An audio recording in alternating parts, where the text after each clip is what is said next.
Ó, relacionado à música, no caso. Bill, vou te contar minha experiência agora, nesse curta-metragem que eu fiz. É um conto do Machado de Assis, fiz aqui em Santos com o Nuno Léo Maia. Queria colocar uma música do Vinícius de Moraes e Baden Powell, chamado Canto de Ossanha.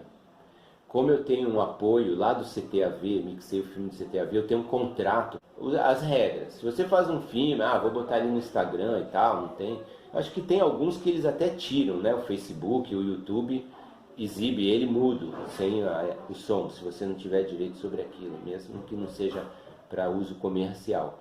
Mas um curta-metragem, para ele ser bem recebido no festival, convém você falar com as pessoas. Eu tentei, eu não consegui e não vou usar.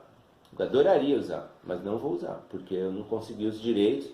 E no caso de você não ter dinheiro para pagar uma Warner Brothers, né, um dono do direito, muitas vezes, por ser um curta-metragista, eles aceitam.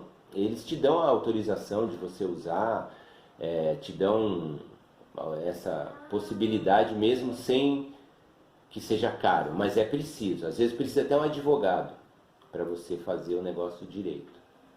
Entendeu? Não é fácil. Então, e tem essas trilhas brancas, né, que chamam no YouTube, trilhas sonoras que tem direito grande. Eu fiz um curta-metragem que eu usei uma trilha sonora do Moby, que é um DJ, ele permite fazer uso comercial da música, da trilha sonora. Essa música apareceu depois no filme Lixo Extraordinário, que é um documentário muito legal do Vicky Muniz, muito bom. E ele usou a mesma música que eu usei, eu não paguei nada. Mas eu não posso vender esse filme. Ele é para festivais, lá no contrato em inglês, né? Tá escrito que você pode, ele cede para filmes que vão participar de festivais e para faculdade, trabalho de faculdade. Mas você não pode vender. Você assina lá e devolve para ele, né, digitalmente. Então você tem recurso para fazer uma boa trilha, mas convém fazer legal, né? Adoraria usar, imagina um Vinícius de Moraes para fechar o curta-metragem, era meu propósito. Mas eu não tenho direito, então vou ter que me contentar. Já encontrei outra solução, que também problema sempre tem solução.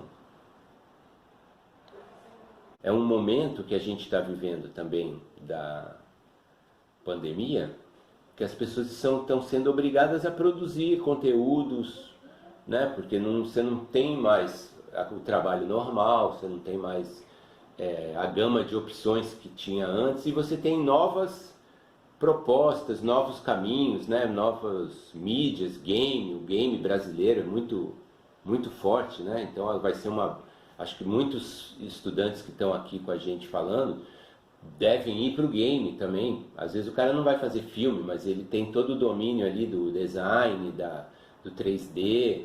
Então o game é um mercado de trabalho que no Brasil é dos primeiros, tá? Tem sido, né? Muito crescido muito. Então, o que eu ia dizer? Sobre as referências.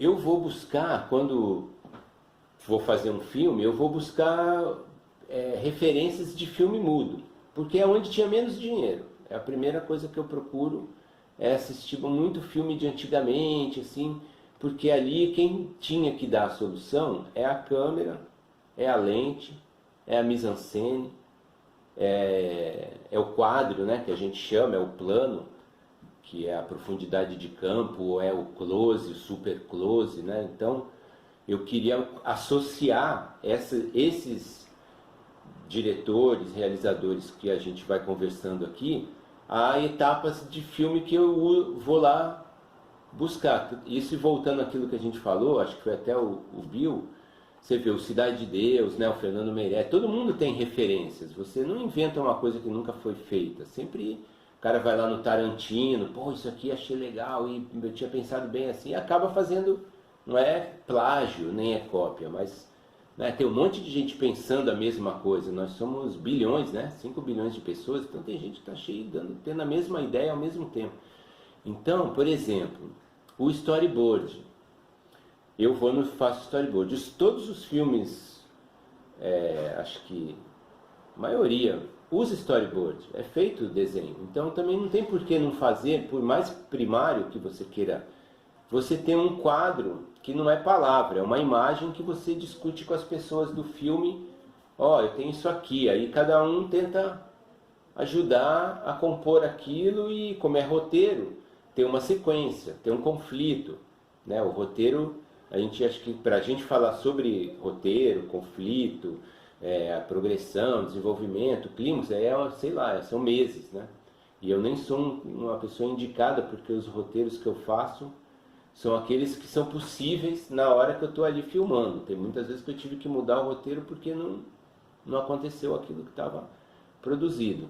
Então o storyboard, você pode procurar qualquer filme francês, a Nouvelle Vague, você pode procurar os filmes de Hollywood, todo mundo desenha, todo mundo faz. O Kurosawa, eu gosto muito do Kurosawa, né? Então ele faz os desenhos, o Hitchcock fazia os desenhos. Porque aí você tem um negócio que você mostra para o outro, e o outro te entende, porque às vezes você fala, não você não está entendendo, o cara desce a escada, fala isso, fala aquilo, aí fala, pô, não entendi nada. Então você desenhando, tendo uma imagem, uma fotografia, uma referência de imagem, ajuda muito.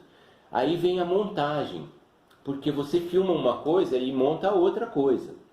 E a montagem, se você for procurar o Eisenstein, que é um dos grandes mestres do cinema, é a montagem.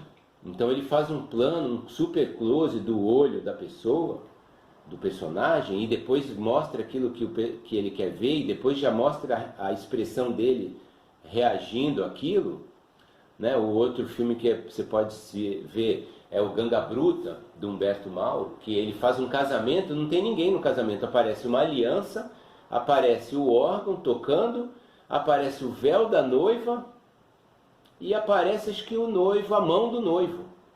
Então, quer dizer, você entende que está havendo o casamento, mas não tinha figurante, não tinha convidado, não teve nem docinho, nem bem casado não teve. Então você resolve, né, com a montagem.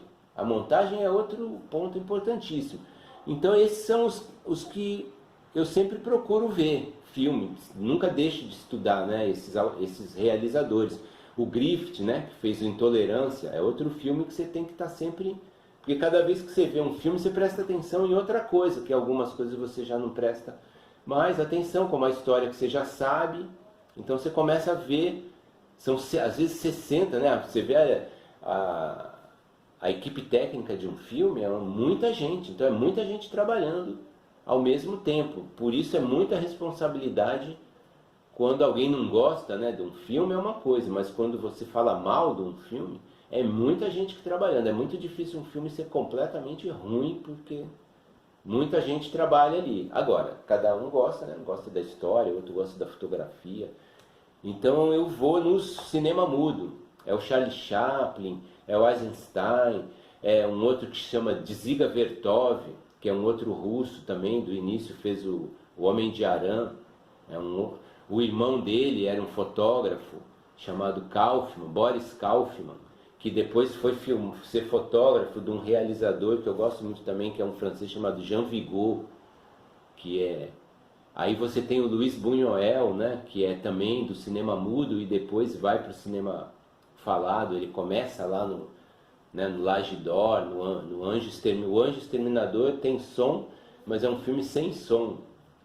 Então eu sempre busco estudar esses realizadores, o próprio Hitchcock, que é um diretor, né? E os filmes contemporâneos a gente assiste porque gosta e está sempre procurando entender a cabeça dos outros, e o que eles estão pensando, o que eles estão produzindo, o que eles querem falar com a gente. Mas no meu modo assim, de trabalhar, eu vou lá no cinema mudo. Cada filme que eu faço, eu começo desenhando e depois...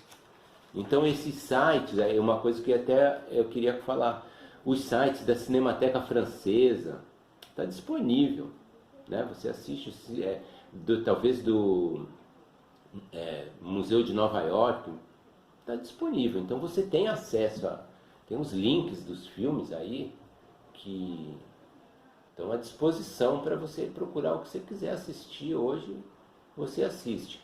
Aí eu saí um pouco da montagem do cinema mudo, e aí o diálogo, o roteiro, que sempre foi um ponto né, um calcanhar de Aquiles. O cinema brasileiro foi muito marcado por não ter bons roteiros, ou não dava para entender o diálogo, ou tinha muito palavrão, ou muita apelação, ou se parecia com a novela da TV.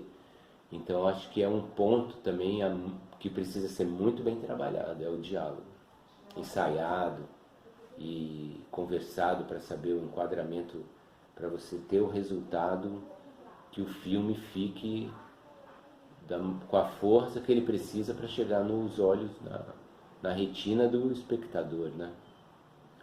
Então eu penso esse caminho, é um pouco a montagem, o roteiro, o desenho do filme, a montagem lá no cinema mudo, lá no cinema de invenção, digamos assim. E os filmes contemporâneos a gente assiste, o Cinema Novo, Glauber Rocha, só que são, né, cada um faz o filme do seu jeito. Não dá pra você assistir um filme e querer fazer o filme que o outro já fez. Não dá, né? Agora, não sei se querem fazer alguma pergunta aí sobre filmes, né? Agora que temos cinema coreano, está muito presente, cinema chinês ganhando prêmio aí direto. Então, acho que filme é uma questão muito de gosto, né? O gênero, os filmes de gênero, tem filme para série, então eu acho que o momento de produzir mesmo audiovisual, de produzir conteúdo, de estudar e pesquisar coisas que já aconteceram e trazer para a gente também, não é só a parte de criatividade, a parte de pesquisa, né, de história. Vocês que estão na faculdade, acho que a gente vai para 200 anos da independência, tem muita coisa da história, né, para ser contada. Aí vai ter 2022, vai ter muito evento dos 200 anos. Então, assunto nunca falta. Podem perguntar, gente, se quiser. Mas eu vi pela internet alguns filmes. Não consigo ver tudo direto. Eu tenho que ver um pouco, depois eu volto. Isso atrapalha um pouco. Mas o Parasita, o Coringa, né, são os filmes que você é obrigado a ver. Você tem que assistir de qualquer maneira. E o Coringa, principalmente, é um filme, sei lá, a pessoa não sai ilesa dali, né? Você, depois que assiste, você fica pensando dias e assiste de novo. Então são filmes que eu gosto. Agora me indicaram um filme bacana, eu não sei qual é a nacionalidade, chama O Pombo Pousou no Galho, Refletindo a Existência. É um filme que ganhou o Festival de Veneza de 2014, de Roy Anderson. Diz que é um filme muito estranho. Então, esse eu quero até assistir. E tem, até comentei com a Regiane, o Festival de Gramado, tem filme do Rui Guerra. Tem, acho que o difícil para mim hoje é conseguir ver o filme inteiro de uma vez só. Às vezes... eu confesso que assim, eu tento trabalhar mais do que assistir. Porque se eu parar para assistir, talvez eu não consiga o tempo para resistir. Aí de repente eu vou ter que até mudar de profissão, vou continuar assistindo tudo que é filme que sair, mas não vou estar mais fazendo cinema, vou estar fazendo outra coisa. Mais cedo, trabalhe, lê, estuda, aprender coisa que não sabia, dar importância para as pequenas coisas, mas ao mesmo tempo, então eu não estou conseguindo dar conta não, de tudo que fala, pô, saiu isso, agora é o cinema polonês, vamos ter que ver o cinema polonês. Então eu gosto muito do Zhang Miu, né, os chineses, desde lá Adeus Minha Concubina, mas os filmes chineses são muito legais, o Tarantino. Pô, já pensou você poder assistir assim um dia, como eles fazem, a maratona? Seria um sonho. Hoje não consigo, Bill. Mas o Robert De Niro também é um ator que eu sempre procuro assistir os filmes dele, Scorsese. É legal, eu sou dessa praia aí. Não tem bastante tempo que o cinema coreano ele não é tão presente, né? Mas eu vi A Casa Vazia. Então o jeito de contar a história é o ponto forte não sei se é do roteiro, da linguagem, da narrativa, né? Da maneira de falar com o espectador. Enquanto outros, né, podem escolher um filme épico, a grandiosidade, a quantidade de cena, de explosão, de luta. Então eu vejo que o coreano, se tiver pouca gente, é como um cinema um pouco totalmente diferente, mas um que usa também um recurso assim, é o cinema argentino. Então os diálogos têm muita importância, a cena e como que ele te conta a história que te prende. Aí você fica, às vezes aquilo não tem, a princípio, uma identidade, né, cultural com a gente. Você olha aquilo, tudo estranho, tudo diferente, não tem nada a ver. E de repente você começa a se identificar, porque ele começa a te contar. Esse da Casa Vazia, era um jovem de moto, eu me lembro, ele entrava nas casas vazias, assaltava as casas vazias, mas ele lavava a roupa de... Tudo que estava lá dentro ele lavava, tomava um banho, lavava a roupa lá da casa, deixava as casas vazias e tal. Então, quer dizer, um negócio meio... Poderia não ser nada, né? Mas o jeito que ele te conta, e você fica no suspense, porque você fala, vamos pegar esse cara, né? E se matar ele, se pegar e se ele for preso, aí você... O jeito que ele vai te contando a história, você tá indo acompanhando. Então, acho que o filme coreano, ele tem essa... E um pouco agora, com o Parasita, que ganhou, né, todos os prêmios, é um filme que vai ser estudado muito tempo, e também o Exagero, que também vem lá do Tarantino. Então também não é uma coisa que também do Tarantino já vem do Sérgio Leone. Então viu uma coisa, o Tarantino tem um cinema australiano que ele gosta também, às vezes eu leio coisas, vejo coisas que ele cita de filmes B e australianos. Então sempre tem um negócio que o cara viu, achou, e aquilo ficou dentro dele né, e soltou de outro jeito. Então acho que o cinema coreano, o jeito de contar a história é muito legal. É o que te conquista, né?